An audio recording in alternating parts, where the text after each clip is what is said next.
За сайн байцгаана уу? Би өнөөдөр дараачихаа влогийг хийхгээ сууж байна. Гэхдээ энэ маань ганцаарчилсан влог байх болно. Нуртаа ах байхгүй. Миний влогны гарчгийг уншингуудаа орж ирж байгаа хүмүүсийг би ойлгохдоо тодорхой хэмжээнд өөртөө итгэх итгэлээ хаан чин хизээч ингээсэн эсвэл анханасаа тийм зүйл байгаагүй ингээд тэрэндээ яагаад гэдгийг ойлгодоггүй тийм хүмүүс орж ирж байгаа гэж би бодож байна л та. Тэгээд мэдээж хэрэг би яг энэ влогийг сонирхож орж ирж байгаа хүмүүсээсээ эхлээд өөрсдөөс нэг асуулт асуумаар байна. Одоо надаас хэрхэн яаж өөртөө итгэлтэй байдаг вэ гэдэг асуултыг асуувал би эргүүлээд танаас та хизээ хаана яг өөртөө итгэх итгэлээ алдсан бэ гэдэг асуултыг би өөрөөсөө асууж үзээсэй гэж хүсмээрээ. За тэгэнгүүт та ингээд нөгөө нэг өнгөрсөн бүх одоо юу гэдэг нь амьдралынхаа процесс дээр тулгуурлаад бодоод үзэх юм бол та багадаа ямар хүн байснаа нэг төсөөлөд бодоод үзээрэй. Одоо тинейж насндаа ямар хүүхэд байснаа нэг бодоод үзэх хэрэгтэй ах гэж бодож байна. Дараа нь амьдрал дээр гараад оюутан байхдаа гэдэг ингээд үе шат бүрээр нь та хаана хизээ юун дээр сэтгэлээр унжсэн, хаана яагаад би өөртөө итгэх итгэлээ алдчихсан гэдэг тийм одоо жижигэн стоп хийгээд үзээрэй гэж бодож байна л доо. Би мэдээж хэрэг энэ өөртөө итгэлтэй байх талаар ярихын тулд би өөр дээрээ л жишээ авч яваарай. Би одоо яг тэгэх ёстой, ингэх ёстой гэж бүр ингэж нэг амар одоо онлайн элементарны юмнууд хэлэхээс өмнө би яг өөртөө тулгарч исэн бүх асуудлуудаа та нартай хуваалцах юм бол магадгүй энэ маань тус болно гэж бодож байна. Илүү бодит байх гэж бодож байна. За тэгээд миний хамгийн түрүүлж өгөх зөвлөгөө болохоор юу вэ гингүүд та эхлээд өөрөөс чинь шалтгааллахгүй хизээч танаас шалтгаалж одоо нэг өөрчлөгдөхгүй үгүй болгож чадахгүй тиймэрхүү зүйлсүүдийг эхлээд та маш сайхан эвлэрэх хэрэгтэй. Тэднэрийг хүлээн зөвшөөрөх хэрэгтэй. Тэрүүгээрээ бахархах хэрэгтэй гэж би хэлмээрээ. Хизээч өөрчлөгдөхгүй зүйлсүүдэр шүү. Тэгвэл надад хамгийн анх би яг ухаан ороод хүмүүс намайг шоолж хэлсэн үе байдаг байхгүй юу. За тэрний юу байсан бэ гэхээр би анх 1-р ангид ороод яг ингэж юмны учир начрыг жоохон ялгадаг болоод 1-р ангийн хүүхдүүд бас амар ухаантай байдаг шүү дээ. Ер нь бол тэгээд юмны учир начрыг маш их ялгадаг болгож иржсэн. Тэр үед намайг ангийн маань хүүхдүүд дундаас казак гэж шоолох хүүхдүүд аягүй их гарч ирсэн. За тэгээд би тэр үед нэг шоолуулаад, хоёр шоолуулаад, гурав шоолуулаад ер нь ингээ хүүхдүүд над руу альва зүйл болоод ирэнгүүд ингээл казак гэж шоолох хандлага үүсээд ирэнгүүд би аягүй сэтгэлээр унж эхэлсэн байхгүй юу. За тэгээд би тэр үедээ ирээд аягүй гомдоод уйлжсэнаа сандیں۔ Ижээ би яагаад казак юм бэ? Би казак болж төрснөөр амар харамсаж байна. Миний эргэн тойронд нэг ч казак хүүхэд байхгүй байхад яагаад би казак юм болоо гэл. Тэнгүүд одоо би тэрийг ээж аав маань казак учраас би казак байгаа гэд би эцэг ихтэй одоо ямар нэгэн байдлаар ээж аавыгаа голоод ийн гэдгээ би тэр үед бол ойлгоогүй. Зүгээр л би өөртөө айгүй харамсаадсан байхгүй юу? Тэгсэн чинь ээж маань надад тэр үед хэлжсэн.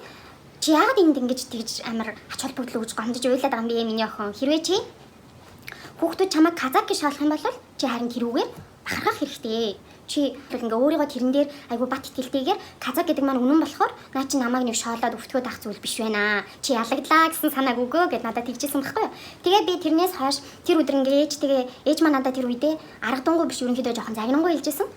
Би тэгэнгүүт нэрээ тийштэй.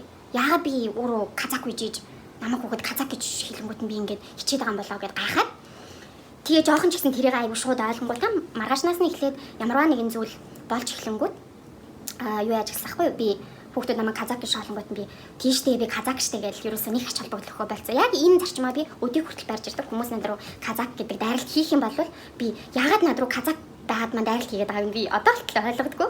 Тэгээд би энэ дээр юу хэлэх гээд нэг та өөр ямар нэгэн одоо ястан үндэстэн болж төрөөд тэрнийхээ төлөө шоолуулах гээд байгаа болвол тэрийг ерөөсөө бити ач холбогдол өгөө. Хүмүүс чамайг тийм юмар шоолж байгаа хүн чамд ямар тэнэг гэдгийг өөрийгөө ойлгуулж байна л гэсэн үг шүү. Энэ бол маш тухамсаргүй хүний үйлдэл. Тэр хүн өөрөө ч гэсэн аль нэг улсын одоо юу гэдэг нь те аль нэг иргэн болоод аль нэг үндэстэн ястан болоод төрсэн байгаа гэдгээ тэр хүн өөрөө өөрийгөө ойлгохгүй байгаа хүн чам руу тийм дайралт хийж байна гэдэг нь өөрөө амар хөвгчлөлтэй асуудал гэж би бодож байна. Тэгэхээр энэ дэлхий дээр байгаа иргэн бүхэн ямар нэгэн үндэстэн байгаа, ямар нэгэн ястан байгаа хинч болж яаж төрж болно? Тийм болохоор тэрнээсээ өөрийнхөө хэн болж төрсэн ямар үндэстэн яснаасаа хизээч битгий санаа зов. Хаач хизээч дэлхийн аль ч үнцэг болгон дээр очсон ерөөсөө битгий санаа зов. Чи гол нь хувь хүн гэдгийг амар сайн ойлгож ухамсарлах ёстой шүү гэж би хэлмээр байна. За дараа нь би мэдээж хэрэг таны өөрчилж чадахгүй маш том хүчин зүйлсүүдийн нэг нь юу гэдэг вэ гэхээр таны гадаад төрх. За тэнгуүтээ би энэ дээр өөрийнхөө бас нэг жишээг татаж хэлье л да. За миний гадаад төрхний хувьд би бас багасаа яг ингээл манай сургуульд өчнөө олон мянган сурагчид байгаа хэрний би бас л аюу ондоо цараатай хүүхдээсэн ингээл миний санджаагаар 3 дугаар анги мангид байхад хаа Тэгээ би ингээд угаасаа айгүй дэлдэнчтэй багасаа бүр одоо томорч харин ч их маань жижиг харагддаг болсон. Тэнгүүд жоохон байхад намайг хүүхдүүд айгүй дамбо чибарушка дэлдэнчтэй гэл бас чихрүү маань маш их дайралт гинэ. Ягдгүй л тэр чинь ингээд тодоос тод харагдаад байгаа зүйл учраас. Тэгээ би тэрэнд амар гомдол бас л ээжтэй ирэл би ээжтэй ирэл айгүй их гомдлоо тайлдаг гэсэн. Ээжэд ирэл хүүхдүүд намайг чибарушка гэж хоолоод байна. Намайг дамбо гэж хоолоод байна. Би яагаад ингээд муухай дэлдэнчтэй юм бэ? Инээ тэрэ гэл би айгүй гомдлоо. Тэгсэн чинь манай ээж надаа чи ямар сони юм бэ хүүхдүүд чамайг чибарушка дамбо гэж хаалж байгаа бол гоё л штэ тэр чин киноны гол дүрийн хамгийн хөөрхөн одоо ингээд нэг дөрүүд штэ дамбод дургу хүүхэд байд юм уу дамбод дургу бүр эцэг ихүүд байд юм уу те ерөнхийдөө чибарушка гэдэг чинь бас л дамаг бас амар хөөрхөн чи тэр бүлтгэрнүүдтэй чи тийм хөөрхөн харагддаг л байхгүй даа гэж надад тайлбарлажсэн. Тэгээд энэ 3 дахь ангийн хүүхдэд энэ үг нь амар хөөрхөн санагдав. Тэгээд би тэрнээс хойш нэрээ би дамбо ч амар хөөрхөн гэж бодоод тэрнээс хойш би өөрөө дамбо чибарушка хоёрыг улаан фэн.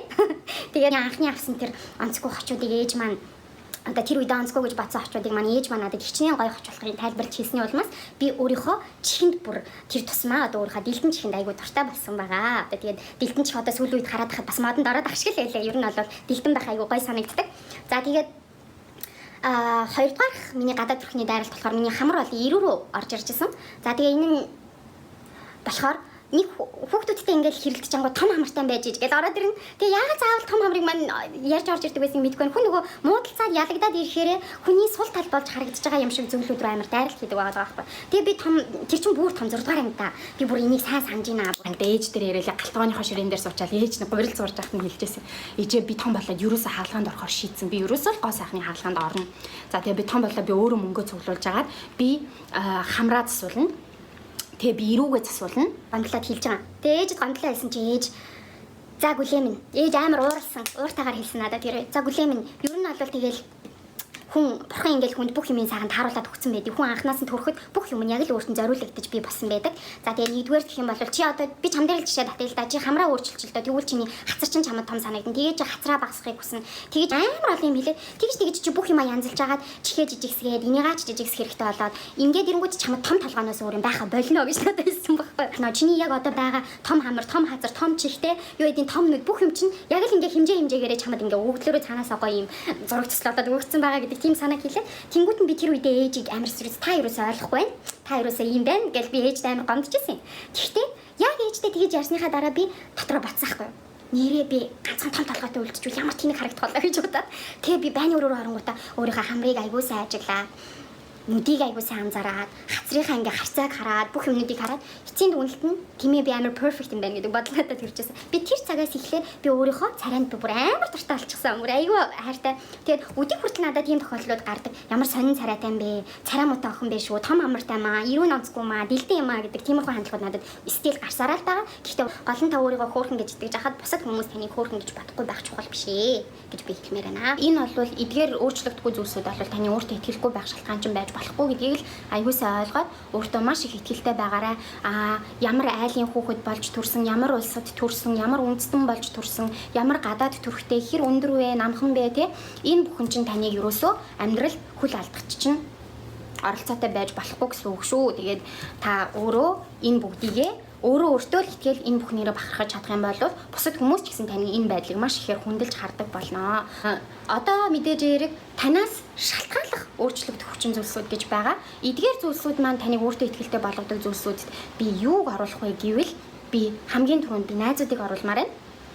За та өөрийнхөө одоо танаас нөлөөлж та мэдээж найзуудаа сонгоно. Харин таны эргэн тойронд сонгогдож байгаа найзууд чинь яг ямар хүмүүс байх вэ гэдгээс шалтгаалаад бас таны амьдралд идэвхтэй байх, хэрхэн хөлөө олох, яаж одоо амьдралын ухаанд суралцах гэх мэтчлэн зүйлсүүд бас амар шалтгаалдаг юм шиг санагддаг.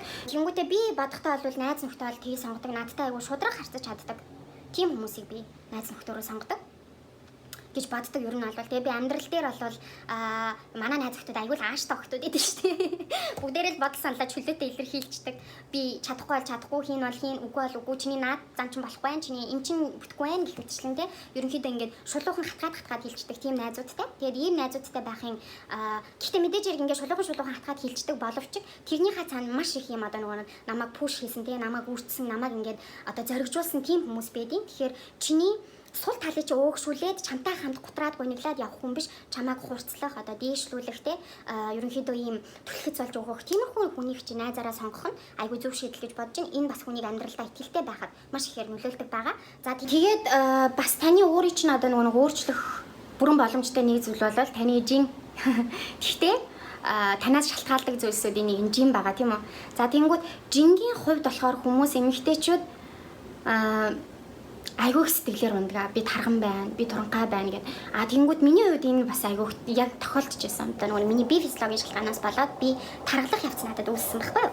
За тэгэнгүүтээ энийг болохоор гэхдээ би зохицуулж болох байсан. Хэрвээ би энэ дээр одоо жингийн тал дээр бол тийм зөвлөгөө өгмөр юм л да. Та өөрийнхөө гадаад төрхөндөө одоо тэгээ жиндээ ялангуяа жин гэдэг зүйлдээ сэтгэлээр унаад хямраад байж байгаахын оронд та алхам хийж эхлэх хэрэгтэй. За энэ алхам маань юу вэ гингүүт та зүгээр л зөв амьдралын хэв маяг руу амьдралын хэв маягаа өөрчлөх хэрэгтэй. За энэ амьдралын хэв маягийг өөрчлөхөд уг нь аюу амархан та өөрийнхөө яг бие тохирсон хоол хүнсийг л хэрэглэх байгаа. Одоо таны биед үнэхээр хэрэгцээгүй зүйлсүүдийг та төвчих гээд оролдоод үзчих. Та яг үнийг хэлэхэд өөртөө биендээ гутраад амар сэтгэлээр унаад өөртөө итгэх итгэлээ алдаа явж авах чинь зүгээр ээ нү гиз чин цатгалан хэрнээ өөртөө хэрэгтэй зүйлсээр өөрийгөө одоо нэг хотоодоо дүүргээд бас биеийнхаа жинг хянаа явах нь зүгээр ээ нү гэж би одоо танаас асуумаар байна л та. Яагаад гэвэл би өөрөө бас чихэрлэг зүйлсүүдэд дуртай л хүн л дээ. Гэхдээ яг одоо миний жим бол маш ихээр хасагдсан. Би хамгийн анх 59 кг-тай байхдаа би ингээд айгуугаа ясаарс харагддаг байлаа л та. За тэгсэн чинь нэг л мэдсэн чи би 73 800 кг 74 кг руу очсон байсан байхгүй юу. Тэгээд тэрийгээ би сая жилийн өмнөөс хасч эхэлсэн байгаа. Окей, хагас жилийн өмнөөс би энэ дээр ажиллаж эхэлсэн. Ажиллаж эхэлтээ би өмнө нь маш их алдаануудыг гаргаж ирсэн. Би амьдралынхаа хэм маягийг өөрчлөхгүйгээр зүгээр жингээ огцом хасгаж оролдоодсэн хасчихсан ч удаанууд байгаа. Тэгээ тэр болгон дээрээ би буцаад эргээд ямар ч шаардлагагүй одоо учир шалтгаангүйгээр эргээд тархалаадсан байхгүй. Тэгээ би яагаад гэдэг асуултыг өөртөө амар их таваа сэтгэлээр унаад байсан чинь зүгээр л би өөрийнхөө идэж хэрглэж байгаа ууж байгаа бүх зүйлсүүд дээр ингээд детальчлаад анзаараад харсан чинь бүгдээрээ маш буруу байсан. Миний унтах нойр тий идэж уух хоол хүнс за тэгэл ингээд биеийн хөдөлгөөн гэх мэтчлэн бүх зүйлсүүд маань амар асуудалтай байсныг би юуроос анзаарахгүй хэрнээ л өөртөө комплейн хийгээд яваад исэн юм байлээ. Жингийн хасах үзүүлэлтийг би бас үннийг хэлэхэд юуроос хурдан жин хасан гэж огт бодоагүй. Жилийн дотор би өөрийнхөө нэмсэн 14 кг-ыг би үгүй болгоно гэсэн тийм зорилготойгоор орсон. Яг одоо өнөөдөр жилийн хагас болж байна. Жилийн хагас руу бид нэр үжи тал руу яваад ирсэн байна. 5 сар гарах гэж байна. Тэгэхэд би өөрийнхөө зорьсон зорилгынхоо яг л тал хувийг би одоо хассан. Өнөөдөр өглөөний байдлаар 66 кг болоод сэрсэн байна. За тэгээд яг өөрийнхөө турхаараа өмснө гэж бодож ирсэн даашин за өмсөө сууж байна. Тэгэхээр та ерөөсөө өөрийнхөө гадаад төрхөндөө итгэлгүй болоод тий өөрийнхөө жин хэмж байгаа дээр итгэлгүй болохынхоо оронд тэрнийхээ төлөө үйлдэлхий өөрөөс чинь шалтгаалж өөрчлөгдөх зүйлс учраас энэндээ битгий хямар. Зан характерын хувьд болохоор ерөнхийдөө л та өөртөө итгэлтэй болоод эхлэх тэр цагаас эхлээд таны зан характер ч гэсэн маш гоё нээлттэй болж эхлэх бах. Ер нь ингээл өөрчлөлтүүд орж ирэх баха. Гэхдээ би яг зан характерын хувьд болохоор яаж өөртөө итгэлтэй байх вэ гэдгийг би хүмүүст ерөөсөө зөвлөмөр санагдахгүй. Яагаад гэвэл зарим хүмүүс өөртөө маш их итгэлтэй хүмүүс ч гэсэн маш гоё одоо юу гэдэг нь те тогтун, тайван, даруй хүмүүс байдаг. Зарим нь болохоор амар юм яриа хүмүүс хэрнээ бас өөртөө итгэлгүй ч хүмүүс байдаг. Тэгэхээр зан характер бол ямар ч байж болно. Та өөрийнхөө үндсэн характерт ерөөсөө битгий комплейн хий байгаагаараа өөрийгөө хайрлах гэж орол даруухан бол даруухнаараа өөрийгөө сайхан хайрал хэрвээ галзуу бол галзуугаараа өөрийгөө хайрал тийм ээ. Тэгээд би бол зан характерын хувьд бол ер нь бол аюу нээлттэй хүн. Тэгээд хүн болгон заавал нээлттэй байх ёстой гэж би боддгоо. Нээлттэй байх ёстой хүнтэйгээ л нээлттэй байхад болно. Тэгээд ер нь бол өөрийнхөө зан характерыг л бас яг байгаагаар нь л байлгачих. Энэ зан характерыг та ерөнхийдөө өөрчилж болно, өөрчлөхгүй байвал хадгалчих болно. Гэхдээ энийг заавал өөрчилснөөрөө та өөртөө итгэлтэй болно гэсэн үг биш зан характераа. Тэгээд би тэгэл бодчих л байна л да. Ерөнхийдөө бол хүмүүс ингээл жишээ нь чиний ингээл нэг жижигхэн одоо юу гэдэг нь те эмзэглэдэг зүйлийг чи амар ингэж хатгаж хилээд ах юм бол чи тэрэндээ хамгийн гол нь эмзэглээд байгаа учраас чамд уурч хүрээд чиний ингээд өөрийгөө доош нь хийх байдал чинь өөрөөс чи эхлээд байгаа байхгүй юу. Тэгэхээр чи аливаа зүйл дээр эмзэглсэн бодолтой байдаг бол тэр эмзэглэлээсээ л гарах гэж хичээл гэж би хэлмээр байна. Тэгсэн цаг чи өөртөө итгэлтэй болно. Гэтэн хүн ялангуяа өөрийнхөө нэг шалахгүй жижигэн талаас болоод өөртөө итгэх итгэлээ алдаад идэг байхгүй юу. Айгу сонин заяа. Бүр ингээд жижигэн юмнаас болоод тэнгуү тийх шаардлага ерөөсөө байхгүй. Таны өөрийн чи итгэлийг алдуулаад байгаа тэр жижигэн детальтайгаа өөртөө ажиллаж эхэл. Тэрнээс биш чи одоо юу яах юм бол хүмүүстэй ингэж орж ирэл хай гэж харцсанараа чи өөртөө итгэлтэй болох юм биш ээ. Чиний зан характер өөрчлөгдсөнөөрөө чи өөртөө итгэлтэй болох юм биш ээ. Чи зүгээр уг дотор яг өөрийнхөө чин зүрхэндх ингээ бодлоодыг өөрчилж эхэлснээрээ л чи амар өөртөө итгэлтэй болж эхэлнэ. За тэгээ чи өөртөөгөө л ярилцах хэрэгтэй байх нэ. Чи өөрийнхөө ингээд өөрийнхөө голоод байгаа тэр дутагдлуудаа л чи амар гоё юм гэдгийг ойлгож мэдрэх. Эсвэл үнэхээр онцгүй юм байх юм бол тэ чиний голоод байгаа тэр зүйл чинь үнэхээр тэнэг зүйл байх юм бол чи тэрнээсээ гарахын тулд чи одоо нэг үе шатуудыг хийж эхлэхтэй. Та өөрөө өөртөө итгэх, өөрөө өөрийгөө хайрлах гол нь өөрийгөө төгс гэдгээ л мэдрэх хэрэгтэй. Таны төгс чинь одоо юу гэдэг нь те хин нэгэнд муухай харагдаж болно. Гэхдээ та гол нь өөртөө л төгс байчих хэрэгтэй. That's it. Магадгүй би ингээд одоо юу гэдэг нь сэтгэл зүйч биш. Бас ингээд айхтар тийм хилмигээ доломгоо ч юм уу те ингээд араас нь урсгаж ярьдаг тийм төрөлхийн тийм авьяастай хүн бол бас биш бах. Тэгээд хамаа намаагүй суул уг ашиглаад ч юм уу те элдв бусаар ярьж байгаа бол намайг уучлаарай. Гэхдээ яг ингээд ерөнхий хэлэх гээд байгаа санааг минь хүлээж аваад өөртөө наалдуулж авч байгаа танд баярлалаа. Тэгээд хэрвээ тань таалагдахгүй ч юм уу үнэхээр сонирхолгүй санагдсан бол таны цагийг үрсэн явдалд намайг үнэхээр уучлаарай. Тэгээд юутаач өнөөдөр энэ бичлэгээр манайтай хамт байсан таалагдсан таалагдаагүй хэм гадна ч гэсэн маш их баярлалаа. Тэгээд би ямар ч байсан энэ влогийнхоо төгсгөлд өөрийнхөө нэг уншижсэн үгээр төгсгөхийг хүсэж байна. Тэгж хулан гэж охин байдаг шүү дээ. Одоо бас влог хийдэг. Айгу гой влогууд хийд юм байлаа.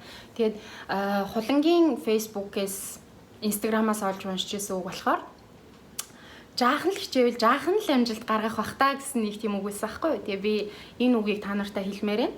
За тэгээд бас дээрэс нь амжилт гэдэг маань өөрөө эд баялаг мөнгө хөрөнгөтэй гоё гадаад үзэмж одоо юу гэдгийг цуглуулсан олон хувцас хунар биш. Амьдралын чи эцэст амжилт гэдэг зүйл юу байх вэ гэхээр таны хэрхэн аз жаргалтай амьдрсан хэмжигдэхүүнээр хэмжигднэ гэж би бодож байна. Тэгэхээр амжилт гэдэг маань ерөөсөө эд баялаг биш шүү. Амжилт гэдэг бол таны амьдралынхаа хугацаанд мэдэрсэн мэдрэмжүүд шүү. Хэр их сайхан мэдрэмжүүдийг авсан тэр чинь таны амжилт гэж би хэлмээр байна. Тэгэхээр өнөөдрөөс эхлээд өөрийнхөө эд юмс дээр ач холбогдол өгөхөө болоод өөрийнхөө мэдрэмжэн дээр илүү ач холбогдол өгөөсэй гэж би хүсэж байна.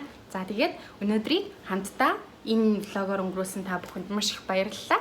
Дараагийн магадгүй иймэрхүү влогуудыг хийвэл тэрүүгээр уулзцаа. Эсвэл гэр бүлийн влогоор маань уулзцаа.